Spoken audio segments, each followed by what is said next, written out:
So YouTube is full of these 40-minute true crime commentary-like videos, and my friends are really up my case. They tell me to get my finger out of my butt and adapt. So here we are. We're gonna talk about something that this month has particularly taken my interest. Season 2 of Netflix's monsters, the Menendez brothers, and the murder they committed, and the bullshit they span, and the trial that happened. Oh my, it's quite the spectacle. What I want to do is see how well the Netflix adaptation of the real facts stand up to reality. FYI, this video contains some spoilers, so don't hate me if I ruin it for you. That's just my job today. That a word 44 hours. What are you doing? What is that? Season 2 of Netflix's Monster focuses on the portraying of the Menendez brothers, Eric and Lyle, and killing their parents. It's a bit of a roller coaster of one emotion. Do I believe you or not? But I have issues with the way in which Netflix chooses to tell this story. From a filmmaking point of view, Netflix employs one specific device that we call the unreliable narrator. The narrator or the storyteller who tells stories in such a way in which you can't really believe him. My job is to help you get to the bottom of all this. But trust me when I say I cannot do that unless you start being honest with me. Like really honest. It's full of unreliable narrators. By the end, I shit you not, I still don't know what to believe. Was the murder a result or reaction or response to the years or actual lifetime that the brothers suffered sexual abuse, specifically at the hand of their father? This is done. This is done. You understand? Because decades later, we, the people, the audience, still don't have an answer. Did they do it because of greed, or did they do it because it was self-defense? I'm sorry, my hair is just a little bit out of control today. I'm actually going for a haircut in like 2 hours. The show is full of unreliable narrators. We have the two main characters, we have the lawyer, we have the therapist, we have the other therapist, and we also have that flamboyant character who's a journalist. Let me paint a picture for you. We got the Menendez brothers, we got Lyle, and we got Eric. These two handsome lads, born in good fortune, richness. They're your typical Beverly Hills boys. They are 21 and then 18 years old at this point. They're rich AF, but they fear their parents. Because their parents have been traumatizing them with sexual abuse, specifically. While they're showcasing a life of glamour and status, the behind the scenes are very, very bad because of this abuse. And on the 20th of August, 1989, about a year before I was born, irrelevant info, but I figured I'd just put it in there. They walk into the family room with 2 shotguns and point blank shoot their parents dead. One of them even goes back to reload his gun. And this is the first instance where you see how much hate for the parents. And as we watch the show, we see Eric confessing to a lot of this, suffering the most. But do we? Because all we see is his memory, his flashback as he tells those stories. In the dream, I'm there and I'm reliving it. But it's in like slow motion. And I'm standing there when my mom gets shot in the stomach and then the leg because her knee practically exploded. Right? Yeah. And this is the first moment when we encounter an unreliable narrator. Did this actually happen? Because his story tends to change throughout the show. Following the straight-up assassination of their parents, the brothers then try to somehow pin it on the mob. Eric, did the mafia kill your parents? No, I'm Lyle. I don't know, it certainly appears as such, but that's what we gotta find out. Are you afraid the mafia could come after you? Yeah. Hey, where's your camera? Hey, Mafia, after what we've been through, I'd like to see you try. Okay. They really tried to convince both the public and the police that it was in fact a mob connection gone wrong. And in good spirit, good fashion, and mourning, they decided to start spending the family wealth on luxury cars, Rolexes, and all sorts of stuff like this. Lyle's biggest ambition in life, to own a Rolex, which just made them look even more guilty, splashing roughly $700,000 in about 6 months, I believe. All this while they're still waiting for the father's inheritance to come to them. In fact, I would argue that their biggest crime is being stupid. How many shrimp do you have? Like an actual number. Like enough to make how many fucking shrimp cocktails? Okay, great. I want 2 dozen shrimp cocktails, tails off, and I want a case, not a bottle, a case of Perrier. Do you have Perrier? Fuck yeah, you do. Okay, great. Let's put a rush on that and charge it to the room. Thank you. Lyle, you gotta be a little bit more careful with the money. What about the will? You're not getting it. You don't fucking get it, Eric. We did it. The show does get some of the facts right. Lyle and Eric did actually stage the scene, they did actually plan the assassination, and they did try to sell it off as a bit of a mob hit or some kind of an assassination at the very least. And they even went as far as to try and go to the theater, booking themselves a ticket to try to create and put an alibi in place. Please stop swearing at me. Okay. Give me 2 tickets to the fucking 10:55, I guess. Netflix really cranks up the tension in this scene. It's a very powerful scene, so of course they would milk it for everything they have, obviously. But they really do make the brothers look like some kind of geniuses, meticulous planners. Or at least in the first instance, they make them so confident, and then they contrast that with the result of what they did, that you're immediately left wondering, where's this going? I mean, it gets to a point where Lyle straight up thinks of himself as a badass assassin with all the resolutions, all the keys to all the solutions, and all of the good ideas. You have to shoot first so that you don't back out. What? Okay. In reality though, when you start checking the facts, you find that yes, they did plan the murder, yes, they were together, yes, they did try to set up an alibi, but the master plan, the genius execution, really was full of holes. The big question, however, the big issue, was it greed or was it self-defense due to the abuse that the brothers suffered? The question that decades later, you, me, and everyone else still has. Everyone asks why we kill their parents. I'm sorry to like that. Pardon me? Maybe now people can understand the truth. Netflix leans in really hard on this, on the crime and the motives and the emotional charge that takes place around this. In real life, the brothers claimed emotional and sexual abuse, particularly at the hand of their father, which pushed them over the edge, which made them paranoid, thinking that their parents, and especially the dad, again, really wanted to continuously hurt them, so they saw no other way out other than to eliminate the parents. Are you with me so far? This is where I think that Netflix stays biased for a little bit too long. I loved her so much. And I felt so bad for her. I was the one who found her suicide note. We hear about this, and we indeed see some of this abuse, some nuances around the abuse per se. But it's never really accurately or factually depicted as their dad abusing them. We only see the brothers' take or their flashbacks or how they present the flashbacks about this abuse. Unreliable narrator strikes again. Firstly, Eric, the obvious follower of the two's dynamic, is seen confess post-murders about the abuse, using the abuse as a reason to their family therapist, Dr. Oziel. Eric. Eric, you're safe. You're safe here, okay?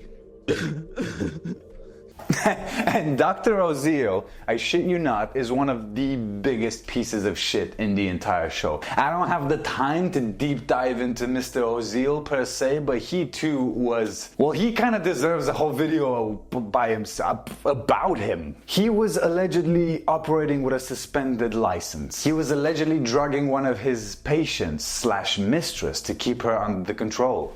And I think that he genuinely actually enabled the brothers to keep being dumb, because he decided that they would, all three of them, keep this secret under the condition that for his own safety, Dr. Oziel would record all of these confessions, therapy sessions. If the police are able to somehow get around the fucking confidentiality thing, and then they get their hands on those fucking tapes, then I am fucked! I am fucked!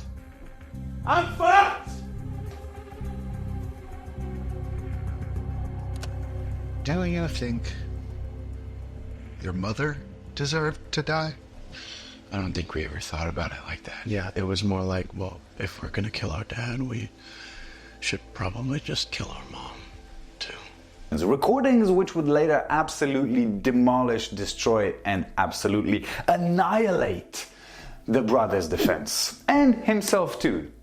But again, we don't have time to go into this dude. But I'll say this much. He was a greedy, opportunistic guy who also tried to take control of the brothers and make them invest in his own businesses. So he was kind of blackmailing throughout the whole series. He is undermining the truth that the brothers are saying in secrecy, in private, in a safe space. Undermining that kind of undermines the storytelling, kind of undermines the fact, or at least that's what I believe. And thus we have an equally awful guy influencing two terrible people to maintain the bullshit. Remember though, a therapist, if a crime occurs, if serious harm has taken place, it is law that he comes forward with the information to the police. And he chose to not do that. He chose to exercise some control over the brothers. That's Netflix for you. It makes it fairly easy to follow the episodes, but it's constantly unreliable in its storytelling. But then again, reality isn't that clear either. Once again, all we ever see or hear is the brothers' take on the abuse. We don't have the parents anymore. They would be the only other people who would be on trial. So all we're really left is with one single perspective. And this is just me thinking. I think it's Lyle's perspective because he definitely runs the show. He dreams up occasionally multiple versions of the same event. And in addition, he dreams up potential ways in which it could have happened, openly making shit up and feeding it to both his defense, to the media, to the jury, to the court, to his therapist, to his friends and his family, and to you, the viewer.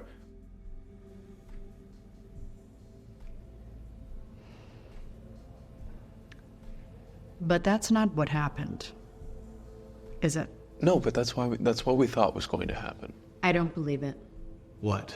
Honestly, Lyle is a bit of a psycho in my opinion, and I think that the show makes a point out of depicting him like that. Fucking psycho! Despite his many fabrications, after the first trial had a hung jury, the second trial came back with a definitive, unanimous guilty for the reason of greed. It is the stupidest thing I've ever heard. Then they come in here with some insane story about Greek warriors and stuffed animals and... So you can see why a jury would believe that it was all greed. Because it's really hard to argue against it. They enjoyed the money. The show shows it. The brothers themselves even spoke about it a little bit in interviews after the show came out. There's another moment around this where Netflix kind of loses me. And maybe that's, again, on purpose through creative or artistic licensing. Then they freak out because the dad did tell them they are out of the will now when they were busted breaking into all of their friends' houses to commit burglary. Because rich kids who don't understand having a job or working hard decide it's a good idea to steal from their also rich friends in Beverly Hills. Where did you guys get this? John List's parents are out of town, so he threw a party. Shepard here found the combo to the safe on like a fucking post-it note. I mean, it beats asking Dad for money, right? And Lyle, it is so fucking easy. We know all the kids are out of town on vacation. IBM PS2 home computer? Yep. And the fact that the dad made them work hard, or at least tried to educate them in that sense, didn't resonate with them. After that, obviously, the dad told them that they are out of the will, for good reason. But the paranoia around that is mental. We see Eric sleeping with the safe to keep the safe safe, obviously. We even see Lyle manipulating his way into opening or checking the safe in private. We all know that my father had girlfriends. And I just want to make sure that there aren't any... with no one witnessing it. dirty pictures or anything, because I don't want my mother to be humiliated anymore, Uncle Brian. So I'm just going to go in there, and I'm going to have one look, and then I'm going to come right back. And then we later find out that he actually steals a piece of paper, puts it in his pocket. Only to later on find out that, magically, the maid of the family home found the will in the closet randomly. And you wonder why me and maybe you and maybe plenty of other people are frustrated with the way Netflix chose to tell the story. It's good, it's catchy, it keeps you engaged, it does what it should, but goddamn does it frustrate me. I don't like unreliable narrators. When we were studying them in uni, I hated that whole entire chapter. I aced it. I aced it because I hated it. So I guess that made me look into it more. Anyway, I digress again. Eric's never had a job. Lyle's had 2 jobs. He delivered pizza for one day, and he did an internship at his dad's company. Their father told them that he was taking them out of the will. So good luck, kids. You're on your own. They had to kill him before that happened. The trials now. The courtroom adaptation is pure fucking gold. I love it. I think that Netflix actually did a good job here. Like a genuinely good job. From Eric breaking down on the stand during his emotional testimony and fears back and forth with the lawyers. If they had waited 2 weeks, they would have gotten that $5 million. So why not just wait if it was all about the money? And then Lyle putting on another emotional, manipulative showcase for his own lawyer, his own defense, while training or prepping, as he's asked to put some emotion into the story he's telling. Yes. And he bursts into, at the tip of your finger, major big tears as he spurs some more bullshit about the abuse. Oh, again, maybe it's not bullshit. That's the confusing part. This is a show that leaves you with no clarity at all whether the abuse actually took place or not. I wanted to help, so if she needed to move back to Princeton and live with me, that was okay.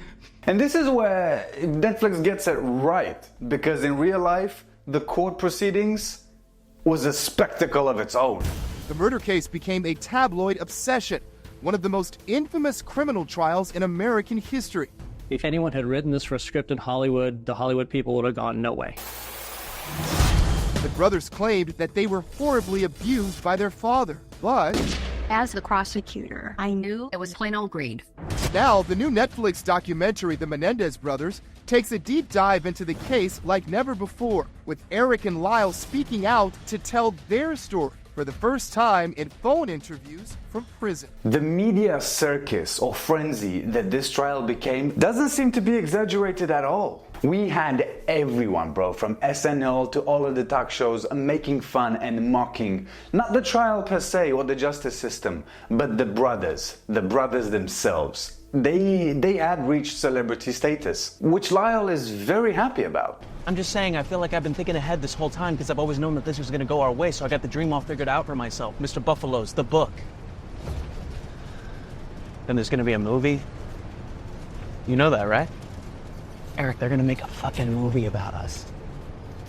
Lyle has a major ego complex throughout the entire show. I don't know, Lyle. I think that you and I need to figure out... He now has hopes for a book, for a movie. He's a delusional guy, thinking that all this media attention is actually going to make them rich. Because that's the thing, all he wants is easy status, easy money. He doesn't even care about being proven innocent or at least escaping the law. He really just wants to be at the top of the news. I was thinking maybe Rob Lowe could play you.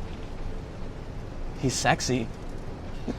There's a really big chunk I like to explore here. The dynamic between the two brothers. Because this, I don't know about you, but this made me a little bit sick to my stomach. Like, I'm really wondering if it did the same for you.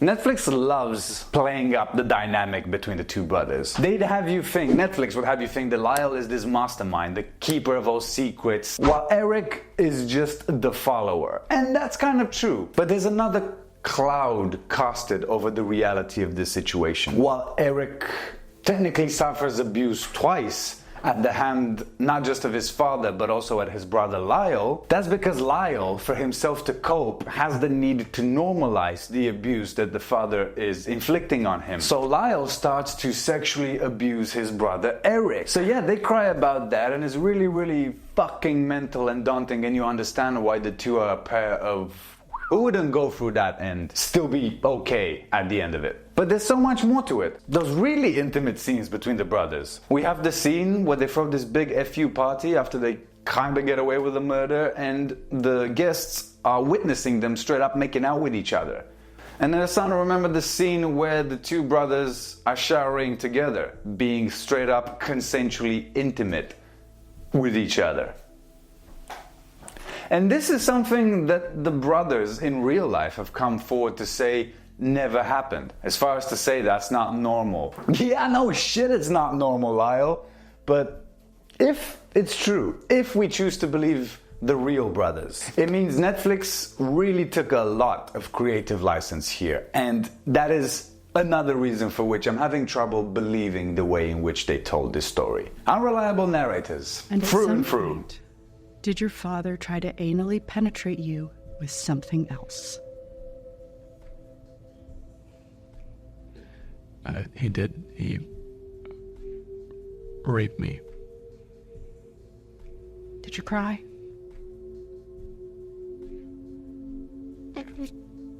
But one thing is abundantly clear. As you watch the show, you get a very good and clear sense that it's Lyle. He's the one dictating the story and Eric is following it. And he's doing it fairly well.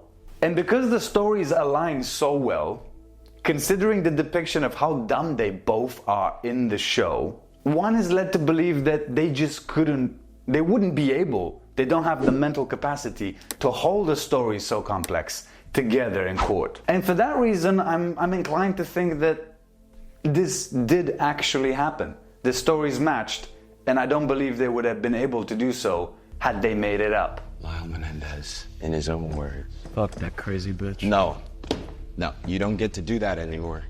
Because you fucked us. We are fucked. They have hours of you on tape. Okay, again, I did not know that she was fucking And recording. you sound insane! You sound insane. Do you realize how fucking stupid that was? And then you go off and write all those crazy fucking letters asking everyone to lie for us? Who are you? In reality, people also agreed that Lyle was the more dominant one, that Eric was the follower. But the brothers maintained their position up to today, to literal today, that they were both involved in this through and through from the beginning. And it's not made up. Their story is factual. Should we believe them? Both parties maintain that they were united in killing their parents because of the abuse reason. What do you think? Like, I'm genuinely curious at this point. Leave it in the comments. Did you believe them or did you not? And why? Always with the why. It's the idea of transference. It's easier to accuse Jose of sexual abuse than to acknowledge the real incestuous relationship, the consensual one. Imagine the guilt and shame the brothers would feel if their secret ever came out. Listen, I'm gonna go on a little bit of a tangent here because I really want to talk about this dude, Dominic Dune, the dude that plays the journalist character, who takes a very personal, very invested interest in the case. He's played by Nathan Lane, and his character uses his journalistic connections or sources he needs to protect to paint a very detailed, very stylized, however, portrayal of the events. It is unfathomable. Well, if it isn't the Dragon Lady. Who? Leslie Abramson, defense attorney to society's most reprehensible. When you're trying a murder case, you can't just take it at face value. You have to determine the state of mind the person was in when they committed the crime. That woman there, she's the epitome of everything that's wrong with the legal system. And Netflix does a really good job in making us believe him, considering him a reliable storyteller. Sure, he's a little bit biased, who wouldn't be? He too has suffered traumatic loss. He lost his daughter in a different case that has some similarities to this one, and since then he's been engaged or takes an active interest in these courts. That's kind of how he also gets his content, his point of view, to write his articles, or what they columns. I actually can't remember that one. But he is the most coherent character. The way he tells these stories, the way he interprets and presents them, are very believable. Just like the Menendez lawyer. So those are the two very reliable characters. Until, of course, big slap in the face. Oh, ow, oh my days, why? What is wrong with me? And I pray, for the sake Until it's of revealed justice. that his entourage, the friends he speaks to and constantly tells these stories to, are fabricated. They do not exist. Or if they do exist, they are not there. Just like that. Middle of the sentence, which revealed to us that the table of people he's speaking to is actually empty. He is alone at home. He just has a chef that cooks for him, but he is a lonely and alone man. And once that happened, I shit you not, I started hating the show for a while. He was the one anchor for me. The way he told the stories made a lot of sense, so I was hoping that he is the one who actually reveals the truth. Sure, yeah, hope is one thing, reality is another one. I'm not like obsessed or what's the word I'm looking for? Absurd. I'm not absurd about it, but when he failed to be a reliable narrator, that really pissed me off. It's like murdering them a second time.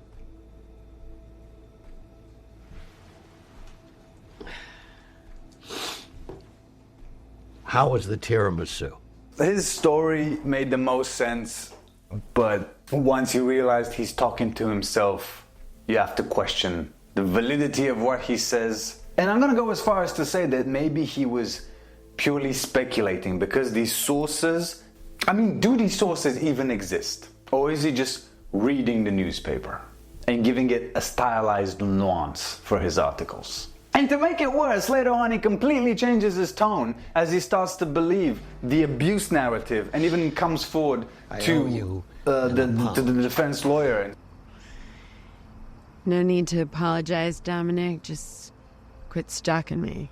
I'm sorry. I had no idea. He doesn't know whether he believes the abuse or he doesn't know that the lawyer has done an amazing job. Either way, good for her, the defense lawyer. So this dude, who gives us a bit of a rock, a bit of stability in storytelling, has lost hope. And that, well, that just ruined it for me. No, seriously, at that point, it really kind of ruined the show. And if that's what Netflix wanted to do, wanted me to do, they nailed it. His narrative becomes confused. And automatically, so does ours, the consumers.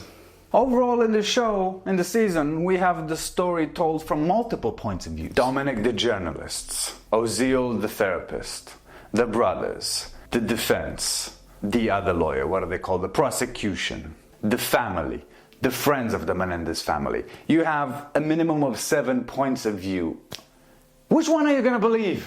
Yo, listen, this has been my mini analysis, mini comparison on the Menendez brothers reality versus Netflix depiction, but there are a few other points that I've not included in this, and I want to share them with you. Because they also have a bit of an impact into the accuracy of what really happened. The only real question here. The DA acknowledged the hit Netflix series Monsters, the Lyle and Eric Menendez story, is generating renewed interest in the notorious case. The Menendez brothers killed their parents, Kitty and Jose, with shotgun blasts as they watched TV at their Beverly Hills mansion in 1989. I had to be the best at tennis. Oh, there you go! Yes! Eric Menendez would claim that his father wasn't just sexually abusive, but also mentally abusive. He would embarrass him at every given opportunity. This also checks out with what Lyle says. You think you're getting into an Ivy League school with this kind of shit?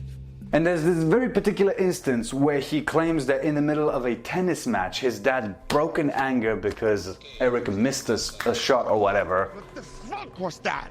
What the fuck was that? What the fuck are you doing, Eric? Jesus, you little piece of shit! What have we been working on? Jesus! Mr. Menendez, Don't you fucking touch me! 25. Now, if you didn't know, Eric was actually a genuine pro tennis player. He was ranked number 44 in the whole of USA. So you gotta think, was he that bad?